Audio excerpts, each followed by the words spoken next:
There's a quiet kind of pain we carry when we hold on too tightly, to someone who's no longer reaching back, to dreams that no longer fit our soul, to an image of ourselves that no longer feels true. Have you ever noticed how tightly we grip the familiar even when it hurts? I remember sitting across from a woman in her 60s. Her voice was soft, but her eyes carried storms.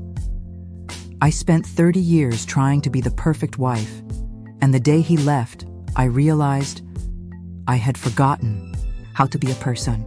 There was no bitterness in her tone, just the echo of someone rediscovering herself. It made me wonder, how many of us stay in places we've outgrown simply because leaving feels like failing? But what if it's not failure? What if letting go is the most courageous act of love? Love for yourself. It's terrifying, isn't it? The silence that follows a goodbye, the wide, empty room, the morning without their good morning text, the coffee cup you now drink alone. But what if that silence isn't emptiness, but space? Space for something new. Space for yourself. Loneliness and solitude wear the same clothes, but they don't walk the same road. Loneliness is a hunger. Solitude is a feast when you learn how to cook your own joy. I met an elderly man who took up gardening after his wife passed.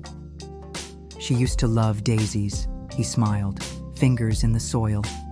Now his backyard is a sanctuary, filled with colors and stories whispered by petals. He didn't replace her.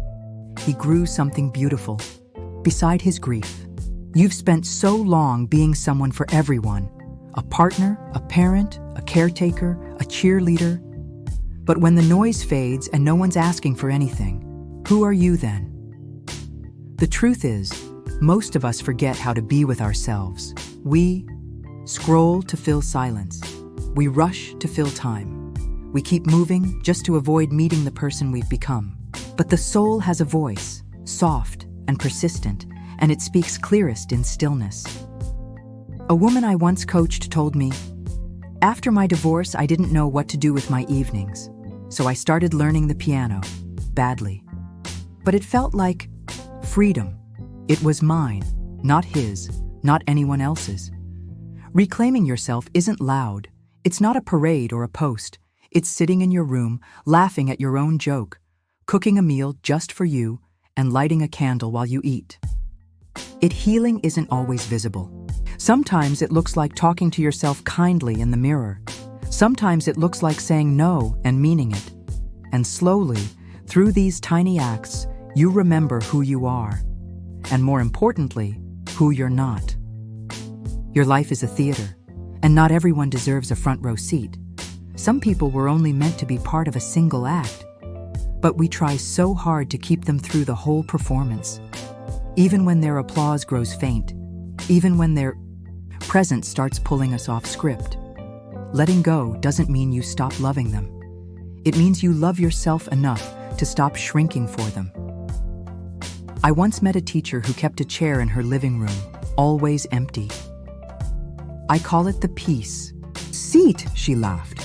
"It reminds me that sometimes the absence of a person brings more peace than their presence." Sometimes the bravest thing you can do is block someone's number, or walk away from a conversation that leaves you questioning your worth, or delete the photos, not out of hate, but out of healing. We were taught to keep people, not to keep peace. But what if your peace is more sacred than their presence? You don't have to explain your healing to people who contributed to your hurting. You don't owe anyone your time, your energy, your space, if they've proven they can't treat it with care. This is not bitterness. This is boundaries. And boundaries are an act of self-love.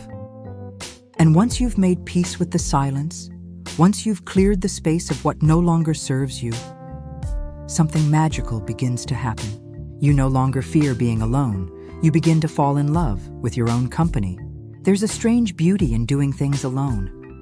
It's subtle, like morning light sneaking through the curtains. The first time you walk into a cafe by yourself, you might feel awkward. But the second time, you'll bring a book.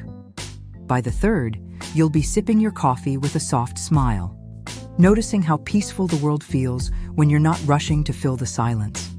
Being alone doesn't mean being empty. It means being full, with presence, with curiosity, with you. There's a man in my neighborhood who takes himself on solo Sundays. He dresses up, goes to the museum, eats his favorite dessert, and ends the day journaling in the park. When I asked him why, he said, "Because I am the only person I'm guaranteed to spend the rest of my life with. I want to enjoy that." That stayed with me. When you start treating yourself like someone worth showing up for, everything changes. You light a candle even if no one's coming over. You laugh at your own silly jokes. You talk to your plants and dance in your kitchen. You realize you don't need company to feel complete, only connection. And that connection starts with you. So take yourself on dates. Book that trip you've always dreamed of. Learn the language. Start the painting. Take the long, scenic walk home. Let joy return to you, unforced, unfiltered. Because when you love being with yourself, you raise the standard for everyone else who enters your life. And as you spend more time in your own presence, not out of loneliness, but out of choice, you begin to unlearn one of the greatest lies we've been told, that you're incomplete without someone else. You are not one side of a coin, waiting for the other to make you valuable. You are not a missing piece of a puzzle, meant to be found and fixed by someone else. You are not a half. You were born whole, complete, enough. But somewhere along the way, movies, songs, even well-meaning advice taught us, "You complete me." As if we were broken fragments searching for repair in someone else's arms. I remember a young woman who broke down in tears after ending a long, toxic relationship. Through her sobs, she whispered, "I just didn't want to be alone again." But what she slowly realized, what so many of us do, is that the worst kind of loneliness is being with someone who makes you feel unseen. Real love doesn't fill a void. It celebrates your fullness. The right people won't complete you. They'll complement you. They'll see your edges and not try to smooth them. They'll sit beside your silence and not try to fix it. They'll meet your wholeness with their own, and together you'll build, not from lack, but from abundance. So if you're single, know this: you are not in waiting, you are in becoming. And even when love finds you again, let it be a cherry on top, not the cake. Let it be sunlight, not oxygen. Let it add color, not purpose. You don't need someone to complete your story. You are already a masterpiece in motion. And once you stop waiting to be completed, once you embrace your own fullness, you begin to understand something even deeper. Healing is not a straight road. It's winding, it's messy, and yet utterly beautiful. Some days you'll feel like you're flying. Other days, it will take everything in you just to get out of bed. And that's okay. Healing is not a finish line you race toward. It's a gentle return to yourself, again and again and again. There will be moments when the past whispers back, when a song, a scent, a sudden silence pulls you into places you thought you'd already left behind. But this is not a failure. It's a reminder. Growth isn't a staircase, it's a spiral. You return to old emotions, not because you're stuck, but because you're ready to understand them from a deeper level. I remember a man who once told me, "I thought I was healed until I heard her laugh in a cafe again." And then he smiled. But this time I didn't break, I just breathed. That is healing. Not erasing the pain, but coexisting with it. Not pretending you were never hurt, but knowing the wound no longer defines you. Some days, your healing will look like journaling with tears in your eyes. Other days, it'll be singing loudly in the car with the windows down. Celebrate it all. Every backward step that turns into a pivot. Every quiet night that teaches you peace. Every time you catch yourself smiling, without needing a reason. Healing is not perfection. It's presence. It's patience. It's waking up and trying again, even if yesterday broke you. And as you begin to honor your pace, as you allow your healing to ebb and flow like the tide, you'll notice something subtle, yet profound. The more you let go, the more life finds its way back in. Letting go isn't just about release. It's about making space. When you unclench your hands, what once felt like loss becomes invitation. Invitation for joy, for serendipity, for the unexpected beauty of what's next. A woman I met on a solo retreat once said, "I let go of a 10-year relationship, and 2 months later, I found my love for painting again." Tears welled up in her eyes, not from sorrow, but awe. Because life always rushes in where we create room. You let go of a toxic job and discover mornings that don't start with anxiety. You step away from a friendship that drains you and suddenly meet someone who makes your soul laugh. You forgive someone who never apologized and feel lighter, not for them, but for you. Letting go is not giving up. It's growing up. It's saying, I choose peace over drama. I choose freedom over attachment. I choose me. And when you do, when you stop grasping, stop settling, stop clinging to what hurts, you'll find that life becomes softer, more aligned, more magical, more yours. Because once you stop chasing, once you stop grasping at what was never meant to stay, you don't just gain peace, you gain power. And with that power, you begin the most sacred journey of all, becoming. There is a kind of freedom that doesn't come with applause. It arrives quietly. On the day you wake up and no longer need permission to be who you are. You stop editing yourself to fit into rooms you've outgrown. You stop apologizing for your softness, your boundaries, your joy. You no longer dress to impress, speak to be accepted, or live to be chosen, because you have already chosen you. You've walked through the fire. You've sat with the silence. You've shed what wasn't yours. And now, you rise. Not as a version of who they wanted you to be, but as the truest, fiercest, most radiant version of yourself. I once heard a poet say, "She became the woman she needed as a child." And that is the essence of becoming. It's not perfection, it's authenticity. It's knowing your story, owning your scars, and still choosing to glow. People will notice the shift. They'll ask if you're in love.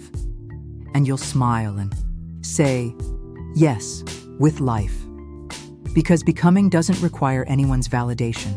It only asks for your devotion, to your dreams, to your voice, to the beautiful, unfinished masterpiece that is you. And when you've let go, when you've healed, when you've grown into the fullness of who you are, there's only one thing left to do. Look forward and whisper something kind to the version of you waiting just ahead. Dear me, the one walking ahead, with quiet confidence and eyes full of light. I hope you still pause to smell the rain. I hope you laugh loudly, even when no one's watching. I hope you've kept the softness in your heart, even after the world tried to make you hard. I hope you remember the battles you've already won. The days you almost gave up, the nights you cried into your pillow, the mornings you got up anyway. I hope you no longer shrink yourself for comfort, that you take up space, that you walk into rooms like you belong there, because you do. I hope you still write, still dream, still dance barefoot in your kitchen, still fall in love with simple things, a good book, a kind smile, the way the sunlight spills on your floor. I hope you've forgiven deeply, especially yourself, and that you never forget. You are not here to be perfect. You are here to be real. You are not here to be everything to everyone. You are here to be whole for yourself. I hope you never again settle for half love, half truths, or half living. I hope you choose what sets your soul on fire, even if it scares you. Especially if it scares you. And I hope you always remember, you are not behind. You are not broken. You are exactly where you need to be. Be proud of how far you've come. Be gentle with where you're going. And always, always walk forward in love. Because life isn't waiting for someone better. It's waiting for you, fully alive, unapologetically yourself, and finally free. with all my heart, you, the end, or perhaps just the beginning.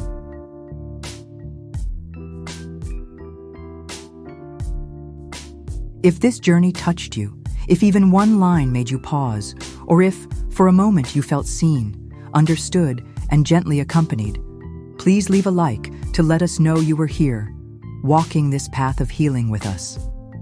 Make sure to subscribe to Motivation Hub Rise, so this journey back to yourself doesn't end today, but continues with you, every morning, every quiet night, every time your heart needs light.